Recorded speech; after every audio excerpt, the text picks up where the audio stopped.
সঙ্গী পরকিয়া করছে, করতে দিন। বাইরে প্রেমিকা নিয়ে ঘুরছে, ঘুরতে দিন। এসব কি বলছেন বিগ বস খ্যাত শেহনাজ গিল? তবে কি পরকিয়াকে এখন প্রমোট করছেন তিনি? জি, ঠিকই শুনেছেন। সম্প্রতি নেট দুনিয়ায় ভাইরাল হওয়া একটি ভিডিওতে শেহনাজের পরকিয়া দর্শন শুনে নেটিজেনদের চোখ কপালে।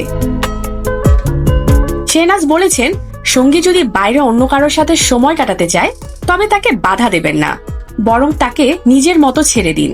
তার ভাষায়, কতক্ষণ আর চলবে, তাকে বান্ধবী রাখতে দিন। ব্যাস, এই মন্তব্যের পরেই শুরু হয়েছে তোলপাড়। নেটিজেনদের প্রশ্ন, শেহনাজ কি তবে প্রতারণাকে বৈধতা দিচ্ছেন? কেউ বলছেন, জীবন কি সিনেমা নাকি যে আত্মসম্মান বিসর্জন দিয়ে সম্পর্কে থাকতে হবে? আবার কেউ কেউ তো সরাসরি ধুয়ে দিচ্ছে প্রিয় অভিনেত্রীকে। সম্পর্কের এই আধুনিক সংজ্ঞা মেনে নিতে পারছেন না কেউই।